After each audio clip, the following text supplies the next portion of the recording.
디도서 3장 1절에서 11절 말씀을 가지고 세상 속의 그리스도인이라고 하는 제목으로 2024년도 마지막 주일 설교 말씀을 전하도록 하겠습니다. 저희들은 41번째 설교 말씀을 통해서 목회서신을 아주 꼼꼼하게 살펴보았습니다. 혹시 다 기억나세요? 예. 하나도 안 나세요? 예. 그래도 다 기억은 안 나도 거주마다 들었던 말씀이 여러분 마음과 삶 속에 조금씩이라도 축적되고, 그래서 첫 번째 들었을 때보다 오늘 이 마지막 듣는 이 순간이 더욱더 성장하고 변화된 우리 신광교회가 된 줄 믿습니다. 아멘. 여러분, 우리가 너무나 잘 알고 있는 교수님이시죠. 연세대학교 김영석 교수님. 백세 철학자로 참 유명한데요. 제가 자주 이렇게 말씀을 드립니다. 작년에 책을 한 권 발간하셨더라고요. 백세 철학자 행복론. 이 책이 두 권으로 나누어져 있는데요. 그런데 그 책에 보면 여러 가지 행복에 대해서 이야기를 하고 행복의 영역들에 대해서 말씀하고 계시는데, 그런데 이 김영석 교수님이 이 책에서 이렇게 행복이란 도대체 무엇인가를 이렇게 말하고 있더라고요. 돌이켜보면 작은 하나의 해답이 있을 뿐입니다. 그러니까 행복이 무엇입니까? 라고 하는 이런 질문 앞에 100세를 살아보니까 행복의 이유가 참으로 다양하겠지만, 어떤 사람들은 돈이 행복이다, 어떤 사람은 건강이 행복이다, 어떤 사람들은 사람들과의 관계가 행복이다, 여러 가지 행복의 이유, 대답이 참 많이 있겠지만, 그런데 작은 해답이 나에게는 있을 뿐입니다. 이렇게 고백하더라고요. 그러면서 그분이 하시는 말씀이, 오래 살아보니까 누구보다 고생을 많이 했습니다. 그러니까 오래 사니까 산 만큼 고생을 많이 했다는 고생. 그런데 그분이 마지막에 이렇게 말씀하시는 거예요. 그러나 사랑이 있는 고생이었기 때문에 너무나 행복했습니다. 사랑이 있는 고생.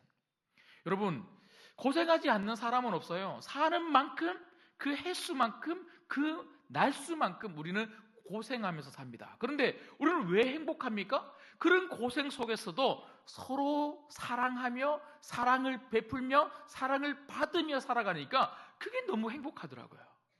여러분, 우리 신광교회는 그런 행복한 교회인 줄 믿습니다. 그런 행복을 나누어 주는 교회인 줄 믿습니다. 사랑을 베풀면 행복하다는 거예요. 행복하다.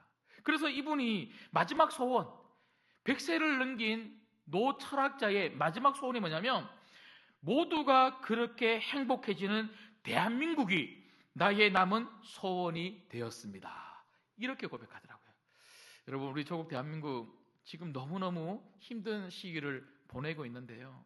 오늘 또 제가 올라오기 전에 잠시 뉴스를 보니까 무안국제공항에 181명이 탄 여객기, 우리나라 여객기가 착륙하다가 이탈을 해서는요, 이게 완전히 불탔더라고요. 그래서 지금 얼마나 많은 사상자가 났는지 지금 모를 정도로 지금 아주 심각한 상황인데요. 여러분, 많이 기도해 주시고 하루속히 빨리 일들이 잘 수습되고 생존자가 빨리 이렇게 잘 이렇게 구출될 수 있도록 그렇게 기도해 주시면 감사하겠습니다. 여러분, 이처럼 참으로 고통의 연속이고 아픔의 연속이고 힘듦의 연속인 우리 인생, 그리고 우리 조국 대한민국을 보면서 그래도 성도의 삶을 통하여 사랑이 베풀어지고 성도들의 그 아름답고 따뜻한 그 나눔의 손길을 통하여 우리 주변의 이웃들이 살아날 수 있다면, 여러분, 그것만큼 복된 일이 어디 있겠습니까? 여러분, 저는 이런 맥락에서 지난 한 주간 오늘 이 본문 마지막 목회서신의 마지막 장 디도서 3장의 말씀을 묵상하는데, 정말 이 본문 중에서도 특별히 3장 8절의 말씀이 제 마음속에 계속해서 묵상이 되는 거예요. 여러분, 3장 8절의 말씀을 우리 같이 한번 읽겠습니다. 3장 8절 읽을게요. 시작. 이 말이 미쁘도다. 원하건대 너는 이 여러 것에 대하여 굳세게 말하라. 이는 하나님을 믿는 자들로 하여금 조심하여 선한 일을 힘쓰게 하려 함이라. 이것은 아름다우며 사람들에게 유익하니라. 아멘. 여러분, 사도 바울은 영적인 아들 디도에게, 디도야, 내가 너에게 전하는 이 말씀을 네가 목회하고 있는 그레데 섬의 교인들에게도 알려라, 전해라, 굳세게 말해라. 왜냐하면 하나님을 믿는 자들로 하여금 선한 일을 힘쓰게 하려 함이라. 여러분, 성도에게 가장 큰 기쁨이 있다면, 교회가 해야 될 일이 있다면 선한 일을 힘쓰는 것인 줄 믿습니다. 이것이 아름다우며 이것이 다른 사람들에게 유익함을 주는 것이다. 그리고 저는 이 한 구절의 말씀이 지난 한 주 동안 제 마음속에서 기도 제목이 되었고요, 제 마음의 결단이 되었어요. 내가 목회자로서, 우리 신광교회 성도님들께서 하나님의 사람으로서, 우리 신광교회가 이 마지막 때에 하나님이 세우신 주한 이 땅에 하나님의 세우신 귀한 몸된 교회로서 어떤 삶을 살아야 될 것인가?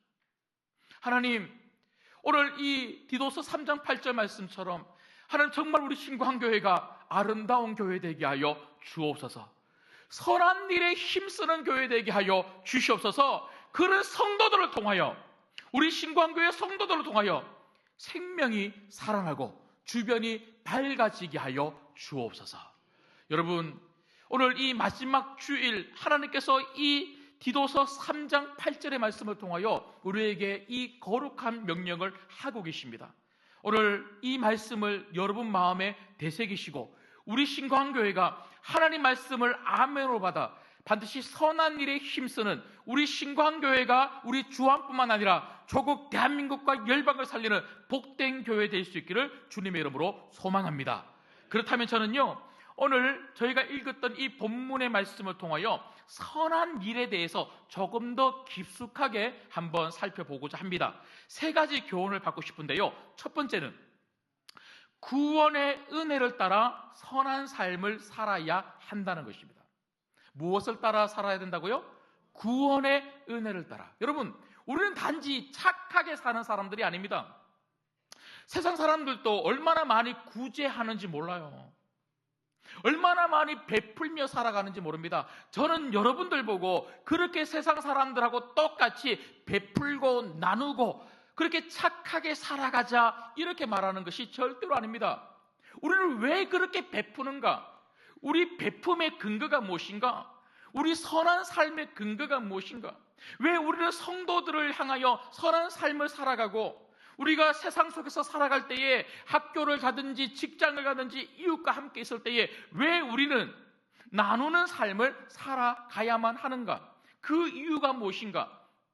여러분, 오늘 말씀해 보시면요, 그 이유에 대해서 이렇게 설명합니다. 그것은 바로 우리는 예수 그리스도의 보혈로 구원받은 사람이기 때문이다, 이렇게 이야기하고 있어요.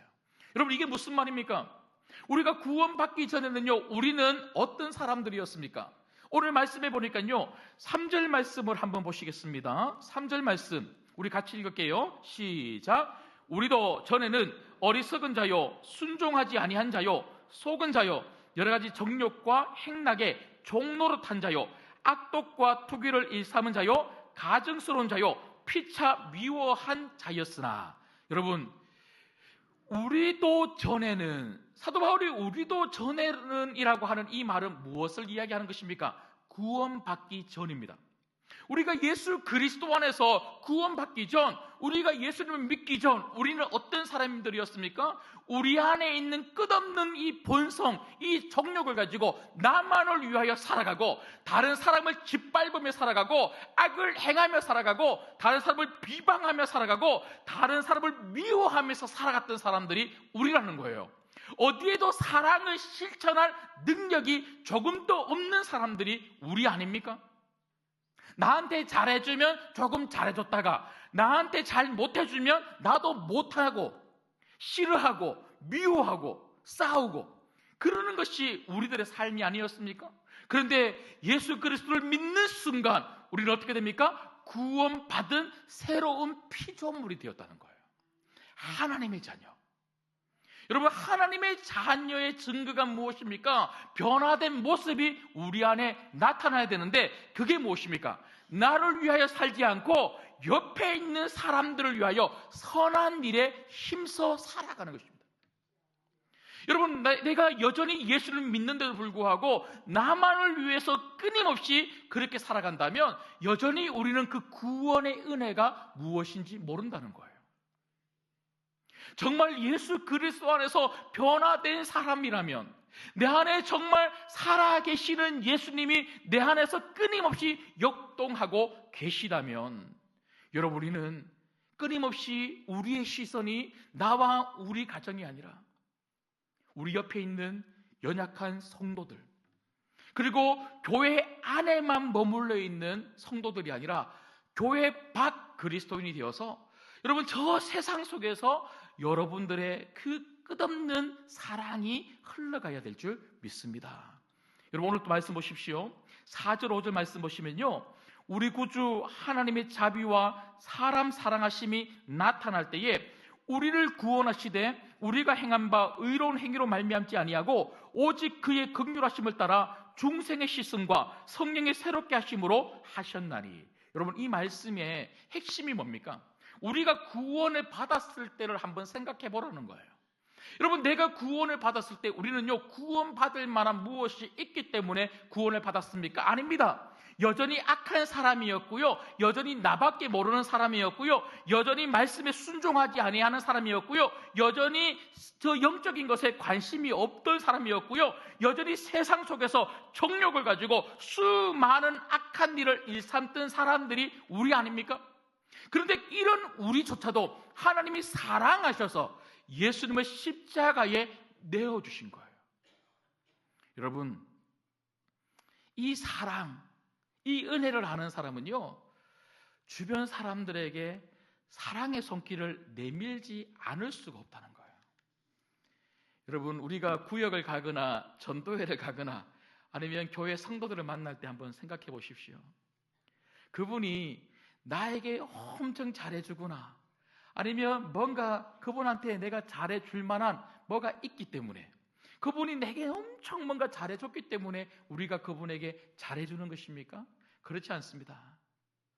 구역에 가면 나한테 오히려 더 상처를 주는 말을 하는 사람도 있을 수 있고, 나는 그렇게 끊임없이 잘해주는데 나한테 뭐 조그만 거 하나도 해주지 않은 그런 사람들이 전도회에 있을 수 있습니다.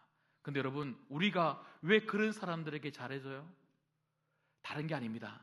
그건 바로 하나님이 그런 나에게 사랑을 주셨기 때문에, 내가 그 사랑을 알기 때문에 나도 그렇게 베푸는 것입니다. 여러분, 저 세상 사람들이 여러분들에게 우리 신광교회를 위해서 해준 게 뭐가 있습니까? 해준 게 뭐가 있습니까? 여러분, 주차장만 봐도 그렇지 않습니까? 제가 요즘 보면 주차장, 이 주변 우리 이웃들을 위해서 우리가 주차장을 항상 그 평일에 개방해 놓지 않습니까? 개방해 놓는데요, 야, 얼마나 막 아무렇게나 막 차를 대놓고, 또 어떤 분들은요, 좀 예배를 드린다고 좀 차를 빼달라고 그렇게 전화를 해도 막 전화 안 받는 분들도 계시고. 그래서 우리 성도님들이, 오히려 성도님들이 주차를 못하는 수요일 같은 경우는 뭐 그런 경우도 막 발생해요. 저 분들이 우리 교회를 위해서 뭘 해줬습니까? 근데 여러분, 우리는 그분들이 우리를 위해서 뭘 해줬기 때문에 선한 일을 그분들을 위해서 행하는 게 절대로 아닙니다. 그분들이 칭찬을 했기 때문에, 아니면 그분들이 우리 교회를 뭐 다른 사람들의 소개를 해줬기 때문에, 그래서 우리가 잘해주는 게 아니고, 우리는 그저 구원의 은혜에 감격하고 그 사랑과 그 은혜를 흘려보내는 것입니다. 여러분, 교회는 우리끼리 행복한 공동체가 절대로 아닙니다. 우리끼리 좋은 공동체, 우리끼리 즐거운 공동체가 아니고요, 세상을 행복하게 만들고 세상을 기쁘게 만드는 공동체가 교회 공동체인 줄 믿습니다. 어떻게 그렇게 만들 수 있습니까? 여러분이 서 있는 그 자리에서 여러분의 삶을 통하여 선한 일에 힘쓸 수 있기를, 예수 그리스도의 이름으로 무엇이든지 옆에 있는 많은 사람들에게 손을 내밀어 줄 수 있기를 주님의 이름으로 부탁드립니다. 여러분, 이런 마음을 가지고 지난 한 주간 계속 기도를 했어요. 계속 기도하고 말씀을 묵상하는데요, 어제였어요. 어제 교육자 회의를 하는데요, 이광영 목사님께서 뭐라고 말씀하시냐면, 목사님, 31일 송구 영신 예배 때 우리 모든 성도님들에게 선물이 있습니다. 그래요. 선물. 그럼 무슨 선물이냐 했더니 모든 성도님들에게 유자차 한 잔씩을 다 드린다는 거예요. 제가 그걸 이야기한 적이 없거든요. 그래서 그런 예산을 세운 적이 없는데 모든 성도님들에게 유자차 한 잔씩을 다 드린다 그러길래 도대체 어떻게 그 유자차를 다 드리냐? 그 많은 분들 아무리 적어도 700명 이렇게 800명 될 텐데 어떻게 드릴 수 있냐? 그렇게 했더니 우리 이광현 목사님이 하는 말이 우리 교회 저기 앞에 들어오는 입구 쪽에 보면 메가커피라고 있지 않습니까? 그 메가커피 사장님이 그 안은선 성도님이라는 분이신데요. 그 성도님이 그 메가커피를 저기 오픈하기 시작하면서 우리 교회 등록하시고 교회를 참 잘 다니세요. 그런데 이분이 장사가 저기가 너무 잘 된다는 거예요. 그래서 하나님의 은혜로 너무 장사가 잘 돼서 어떻게 하면 이 은혜를 하나님 앞에 보답을 할까 늘 그 생각을 하고 있었다는 거예요. 그 생각만 해도 참 얼마나 값집니까? 그런데 여러분 지난 몇 주 전에 제가 이 선한 일이라고 하는 이 부분에 대해서 한번 설교를 하면서 여러분 목회서 신을 보면 이제 사도 바울이 선한 일이라고 하는 이 부분에 대해서 굉장히 중요하게 여러 군데서 다루고 있습니다. 제가 이 부분에 대해서 설교를 하면서 어떤 성도님께서 케이크 100개를 주셨다고 그렇게 제가 설교를 했는데 그 설교의 은혜를 받고는요, 내가 저거 하면 되겠구나. 내가 커피를 하고 있으니까 유자차 700잔을 우리 성도님들을 위해서 송구 영신 예배 때 한 잔씩 드리려고 그렇게 헌물을 하셨다는 거예요. 야, 여러분, 저는 물론 700잔 유자차 먹을 생각을 하니까 기분이 좋기도 하지만 여러분 그거보다 여러분 말씀을 듣고 그 말씀대로 실천하려고 하는 성도님들이 계속해서 생기고 있다고 하는 이 사실이 너무너무 감사한 거예요. 여러분 우리 신광교회는 이런 교회입니다. 이런 교회. 우리만 좋고 많은 그런 교회가 아니고요. 어떻게 하면 다른 성도들을 기쁘게 만들까? 어떻게 하면 주변 이웃들을 살리는 교회가 되고 성도가 될까? 늘 생각하면서 힘써 선한 일을 행하는 그런 성도들이 있는 우리 신광교회. 정말 행복하지 않습니까? 이런 행복함이 여러분 2025년도에도 날마다 여러분 삶 가운데 있기를 우리 교회 안에 있기를 주님의 이름으로 소망합니다. 그런가 하면 두 번째는요. 선한 일과 관련하여 오늘 저희가 살펴볼 수 있는 두 번째 교훈은 세상 속에서 신실한 믿음의 사람이 되라는 것입니다. 세상 속에서 신실한 믿음의 사람이 되라. 여러분 우리가 선한 일을 한다는 것은 꼭 물질을 가지고 나누고 베풀고 선물을 전달하는 것만 선한 일이 아니에요. 여러분 성도들에게도 그렇지 않습니까? 성도들에게도 우리가 선한 일을 한다는 것이 꼭 뭔가 대접하는 것만 선한 일이 아닙니다. 믿음으로 기도해 주는 것도 선한 일이에요. 여러분 우리 성도들이 그리고 교회들이 조국 대한민국을 위해서 해야 될 가장 선한 일이 뭡니까? 기도하는 겁니다. 기도하는 거. 여러분 그 어떤 것보다 우리가 기도할 때에 우리의 기도가 우리 주변의 이웃을 살리고요. 우리 조국 대한민국을 살리고 여러분 옆에 있는 연약한 성도들을 살리게 될 줄 믿습니다. 여러분뿐만 아니라 오늘 또 다시 한번 말씀 보시죠. 1절 말씀 보시면 자 1절 말씀을 같이 읽습니다. 시작. 너는 그들로 하여금 통치자들과 권세 잡은 자들에게 복종하며 순종하며 모든 선한 일을 행하기를 준비하게 하며. 여러분 여기 통치자들과 권세 잡은 자들이라고 하는 이 표현은요 바로 세상을 이야기합니다. 세상. 여러분 이 세상 속에서 지금 사도 바울은 우리가 해야 되는 일은 뭐냐면 선한 일을 행하기를 뭐하라고요? 준비하라. 여러분 이렇게 교회에 우리가 모여서 같이 말씀을 듣고 은혜를 받는 이유가 뭔 줄 아십니까? 이제는 세상 속으로 파송받아서 선한 일을 하려고 준비되는 거예요. 준비되는 거. 여러분 성도들은요 내가 어디를 가더라도 선한 일을 해야지. 학교를 가도 선한 일을 해야지. 교회에 와도 선한 일을 해야지. 가정에 가도 이웃들을 만나도 직장에 가도 선한 일을 해야지. 늘 선한 일을 사모하는. 선한 게 뭡니까? 나만을 위해서 살지 않고 다른 사람을 위해서 말하고 행동하고 사는 거예요. 사는 거. 여러분, 그러고 보니까 우리 신광교회의 사명이 무엇입니까? 우리 신광교회의 사명은요, 예수님의 3대 사역을 개성하여 펼쳐가는 하나님 나라입니다. 눈빛이 처음 듣는 눈빛인데요. 네. 알고 계시죠? 이 정도는 좀 외우셔야 됩니다. 뭐라고요? 예수님의 3대 사역을 계승하여 펼쳐가는 하나님 나라. 여러분, 예수님의 3대 사역 무엇이었습니까? 마태복음 9장 35절에 보면 예수님께서 이 땅에 오셔서 예수님이 하신 그 일에 대해서 마태가 이렇게 기록하고 있죠. 예수님께서 모든 도시와 마을에 두루 다니사 그들의 회당에서 가르치시며 천국 복음을 전파하시며 모든 병과 모든 약한 것을 고치시니라. 이 말씀에서 가르치셨다, 전파하셨다, 고치셨다. 이게 바로 예수님의 3대 사역이었어요. 여러분, 예수님은요, 이 땅에 오셔서 집 안에만 계시지 않았습니다. 제자들하고 집 안에만 같이 성경 공부하지 않았습니다. 예수님은 성전 안에서만 계시지 않았습니다. 예수님은요, 모든 도시와 모든 마을을 두루 돌아다니시면서 하나님 말씀을 가지고 사람들에게 전파하시고 말씀을 가지고 가르치셨을 뿐만 아니라 연약한 사람들, 아픈 사람들, 그들에게 손을 내밀어 그들을 치유하고 고쳐주신 분이 우리 예수님이신 줄 믿습니다. 교회가 해야 되는 일이 뭡니까? 교회는 이 예수님의 3대 사역을 계승해야 될 줄 믿습니다. 이 말은요, 머물러 있지 말라는 거예요. 교회 안에만 있지 말라는 거예요. 세상 속으로 좀 가라는 거예요. 세상 속으로 가라는 말은요, 세상 속에서 손을 좀 내밀어 주라는 거예요. 여러분, 왜 이렇게 세상이 힘들고 살기 어려운 그런 사회가 되었습니까? 우리 조국 사회 안에 예수를 믿는 사람들이 적어도 800만 이상이 있다고 하는데 이 800만이 세상 속에서 각자 자기의 삶만 살아가다 보니 세상이 여전히 삭막하고 살기 어려운 그 세상이 되고 있지는 않습니까?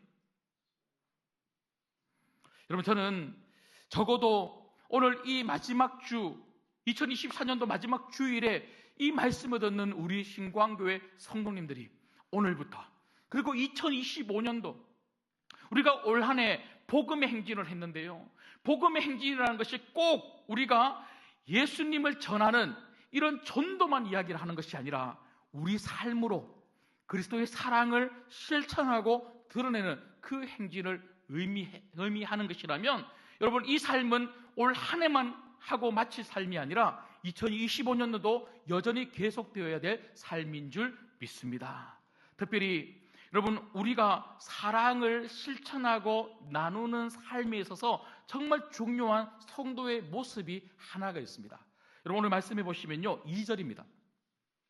사도 바울은 세상 속에서 선한 일 행하기를 준비하라라고 이야기를 하면서 준비된 모습 중에서 가장 중요한 성도의 모습이 뭔가? 선한 일을 힘써 행하는 성도들의 준비된 모습, 바로 2절이라고 이렇게 이야기하고 있죠. 자, 2절을 같이 한번 읽겠습니다. 시작. 아무도 비방하지 말며 다투지 말며 관용하며 범사의 온유함을 모든 사람에게 나타낼 것을 기억하게 하라. 여러분, 꼭 이것을 기억하시기를 주님의 이름으로 소망합니다. 꼭 기억해야 될 4가지 삶이 있는데 그건 바로 비방하지 않는 것, 그리고 다투지 않는 것, 관용하는 것, 그리고 범사의 온유함으로 살아가는 것. 여러분, 사도 바울은 각자 하나하나 4가지를 말한 것 같지만 모든 것이 하나를 지향하고 있습니다. 그게 바로 온유함입니다. 온유함. 여러분, 온유함이 무엇입니까? 다른 사람을 욕하지 않는 거예요. 온유함이 무엇입니까? 다른 사람하고 싸우지 않는 거예요. 온유함이 무엇입니까? 나한테 싸움을 걸어오고 나를 미워하고 나를 힘들게 하는 사람을 관용, 용서하는 거예요. 용서. 여러분, 성도에게 있어야 될 가장 중요한 모습이 뭡니까? 온유함이에요. 온유함. 여러분, 저는요, 목회를 하면서 진짜 성도들에게 정말 이것만큼은 있어야 된다 하는 그 삶이 무엇인가? 그건 바로 따뜻함이라고 생각합니다. 따뜻함. 따뜻함이 있고 온유함이 있는 교회는요, 얼마나 교회가 은혜로운지 몰라요. 근데 여러분, 우리는 어떻습니까? 여러분, 세상은 어차피 복음이 없어요. 복음이 없는 세상은 서로 싸울 수밖에 없어요. 갈등이 일어날 수밖에 없어요. 지금도 한번 보십시오. 탄핵을 하자, 탄핵을 하지 말자. 아마 지금 이 시간에도요, 강화문에 가보면 탄핵을 하자고 외치는 사람이 있는가 하면 하지 말자고 외치는 사람들이 여와 야가 나뉘어져 있는 것처럼 서로 좌파다, 서로 우파다. 파가 왜 이렇게 많은지요? 파는요, 라면 끓일 때만 피는 거예요. 근데 여러분, 세상은 어차피 그렇게 파를 나누어서 서로 싸우고 찢고 뽑고 어쩔 수 없어요. 한국 사람들은요, 싸움을 너무 잘해요. 소리도 얼마나 큰지 막 하고 막 싸우고. 예. 근데 여러분, 교회는 적어도 그런 싸움이 없어야 되지 않겠습니까? 그런데 우리가 리모델링 공사를 했잖아요. 리모델링 공사를 하는데 많은 분들이 우리 리모델링을 위해서 이렇게 오셔서 이렇게 공사에 참여하셔서 이렇게 일을 해주신 우리 일꾼들이 참 많으셨는데, 제가 그분들하고 이렇게 한 번씩 마주칠 때 인사도 하고 이야기를 잠시 나누는데요, 그분들이 뭐라 그러냐면 이렇게 말씀하시더라고요. 목사님, 저희들이 교회에서도 일을 해보고, 그리고 관공서에서도 일을 해보고, 또 어떤 학원에서도 일을 해보고, 리모델링도 해보고, 교회도 지어도 보고, 참 많은 일을 했는데, 목사님, 제일 힘든 데가 어딘 줄 아세요? 그래요. 어떻게 아셨어요? 그분들이 제일 힘든 데가 교회라는 거예요. 그래서 제가 왜 그렇게 교회가 힘드냐 그랬더니 뭐라 그랬냐면, 목사님, 성도들은요, 다짜고짜 화부터 내요 그래요. 여러분, 그런 말을 그분들이 하시더라고요. 제가 너무 막 민망하더라고요. 민망해. 성도들은 다짜고짜 화를 낸다는 거예요. 왜 이거 이렇게 했어? 이렇게 해야지 하고 막 종 부리듯이 막 그렇게 하는 분들이 너무 많았다는 거예요. 우리 교회가 그렇다는 게 아니고요. 우리 교회는 제가 얼마나 따뜻하게 했겠습니까? 예. 그러니까 교회에서 너무너무 목사님이 상처를 받아서요, 그렇게 이야기하는데, 제가 그런 말을 듣고 얼마나 그분들이 좀 지혜로운 것 같아요. 미리 그 말을 했기 때문에 제가 3개월 동안 정말 잘해줬는데, 여러분, 저는 그게 참 의미가 있다고 생각합니다. 여러분, 적어도 그런 분들의 입에서 목사님, 그 어떤 곳을 가도 진짜 좋았던 곳이 바로 교회예요. 교회에서 일할 때만큼 행복했던 적은 없어요. 이런 말이 나와야 되지 않겠습니까? 여러분들은 어떤 분들이십니까? 싸움을 잘하는 분들이십니까? 온유함으로 따뜻하게 옆에 있는 사람들을 품어주시는 사람들이십니까? 여러분, 온유함은 성령의 열매입니다. 어떤 분들은 이렇게 말씀하세요. 목사님, 저는 성질이 원래 못됐어요. 그래요. 성질이 못됐어요. 여러분, 그 못된 성질도 성령님께 사로잡히면 온유한 성질로 바뀌게 될 줄 믿습니다. 우리가 그렇게 돼야 되는 거예요. 그렇게. 예. 여러분, 여기 있는 박성호 목사나 여기 앉아있는 우리 성령에 사로잡히지 않으면요, 우리가 얼마나 못되게 할 수 있습니까? 다 그렇게 할 수 있음에도 불구하고 성령님께 붙들려 살아가는 거, 온유함은 다른 게 아니에요. 성령님께 붙들리는 게 바로 온유함입니다. 어떤 말을 하더라도, 어떤 행동을 하더라도, 어떤 그 삶을 살아가더라도 성령님께 붙들려 온유함을 옆에 있는 많은 사람들에게 드러내는 여러분 되시기를 주님의 이름으로 축복합니다. 마지막 한 가지는 좀 짧게 보고 마치도록 하겠습니다. 한 가지는요, 세 번째, 복음을 가지고 다투지 말고 복음을 살아내야 한다는 것입니다. 복음을 가지고 다투지 말고 복음을 살아내야 된다. 여러분, 저희가 앞서도 말씀을 드렸던 것처럼 정말 우리 안에 예수 그리스도가 살아계시고 정말 우리가 복음의 은혜를 알고 그 복음을 가지고 있다면 우리는 결코 싸우지 않는 사람이 되어야 된다고 제가 말씀을 드렸습니다. 그런데 여러분, 우리 주변에 있는 예수 믿지 아니하는 사람들을 한번 보십시오. 그분들은요, 우리가 예수님을 잘 믿고 열심히 신실하게 살아가려고 하면요, 괜히 딴지를 거는 사람들 얼마나 많은지 모릅니다. 어떤 분들은요, 야, 예수 믿어서 떡이 생기냐 밥이 생기냐?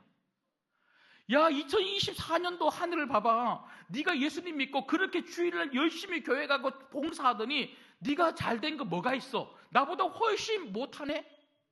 어떤 분들은요, 예수님 믿는다고 하면서 그렇게 살아도 돼? 그렇게 행동하면서 무슨 집사야? 이렇게 말하는 분들이 얼마나 주변에 많은지 몰라요. 여러분, 그럴 때 우리가 어떻게 됩니까? 그럴 때 피하는 거예요. 싸우지 않는 거예요.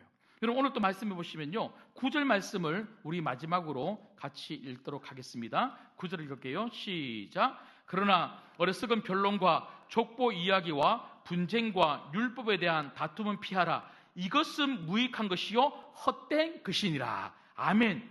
여러분, 지금 사도 바울이 말하는 것은요, 이 당시 그레데 교회 안에 있었던 이단들, 잘못된 것을 가르치는 사람들과 싸움을 피하라, 이 말입니다.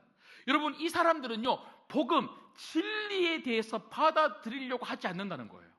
여러분, 세상도 그렇지 않습니까? 세상도요, 진리, 복음에 대해서 별로 관심이 없어요. 그래서 우리가 복음을 전하고 복음대로 살아가면요, 그 사람들이 박수 쳐주지 않습니다. 오히려 우리들에게 와서 툭툭 건드려 봅니다. 그러면서 그 복음이 도대체 뭐냐? 그게 뭐 밥 먹여주냐? 하고 우리와 자꾸 부딪히려고 하는 거죠. 여러분, 그런데 성도들은 어떻게 하라고 사도 바울이 이야기하고 있습니까? 그런 다툼에 휘말리지 말라는 거예요. 진리에 관심이 없는 사람들과 다투는 일을 통해서 정말 시간을 낭비하고 유익이 없는 삶을 살지 말고, 우리 삶의 자리에서 어떤 어려움이 있고 어떤 사람들이 우리를 힘들게 한다 할지라도 우리가 여전히 해야 되는 것이 있다면 그건 바로 복음대로 사는 것이라고 이야기를 하고 있더라고요. 여러분, 저는 복음 가지고 싸우지 않았으면 좋겠습니다. 그들이 왜 우리의 삶과 우리가 전하는 이 말에 동조하지 않느냐고 우리가 그렇게 이야기하지 않았으면 좋겠습니다. 우리가 해야 될 일은 하나입니다. 그들이 어떻게 우리에게 반응하고 세상 사람들이 어떻게 우리에 대해서 이야기한다 할지라도 우리는 신실하게 우리의 자리에서 우리의 역할을 하는 것입니다. 그게 바로 선한 삶인 것이죠. 여러분, 2024년도도 참 수고 많으셨습니다.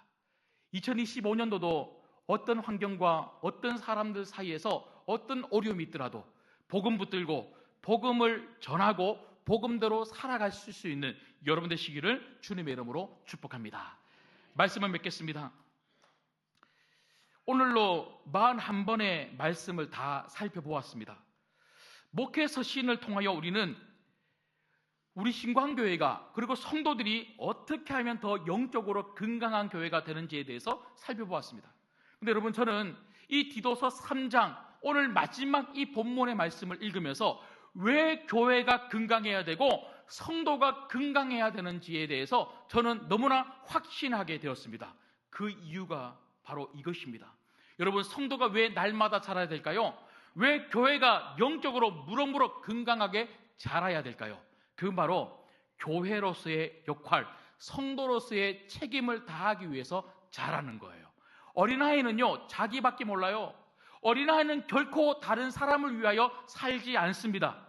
우리 예수님이 여러분을 위하여 내려오셔서 십자가의 생명을 내어주셔서 여러분을 살리셨던 것처럼, 정말 우리 안에 이 복음이 있다면 이 복음으로 날마다 우리가 자라고 성장한 우리 신광교회라면 우리는 우리를 위하여 사는 것이 아니라 주변 이웃들을 살리기 위한 성도의 삶, 그런 교회의 삶이 되어야 될 줄 믿습니다. 여러분, 저는 오늘 3장 8절의 말씀을 마지막으로 꼭 여러분들이 붙잡았으면 좋겠습니다. 하나님이 정말 여러분을 보시고 우리 신광교회를 보시고 참으로 아름다운 성도, 아름다운 교회라고 말씀해 주시는 그런 성도와 교회가 되었으면 좋겠습니다. 어떤 교회가 그렇게 아름다운 교회가 될 수 있습니까? 어떤 성도가 아름다운 성도가 될 수 있습니까? 바로 선한 일에 힘쓰는 성도, 선한 일에 힘쓰는 교회가 아름다운 성도, 아름다운 교회인 것입니다. 여러분, 오늘까지 우리가 그렇게 했다면 내일 또 그렇게 하십시다. 올해 우리가 그렇게 살았다면 내년에도 우리가 그렇게 사십시다. 그래서 우리의 모든 삶의 자리에서 예수 그리스도의 그 사랑을 나눠주고 실천하고 베풀므로 말미암아 누군가 여러분 때문에 반드시 그 한 명의 영혼이 살아나게 될 줄 믿습니다. 그 귀한 삶이 여러분을 통하여 우리 신광교를 통하여 일어나기를 주님의 이름으로 축복합니다. 기도하겠습니다.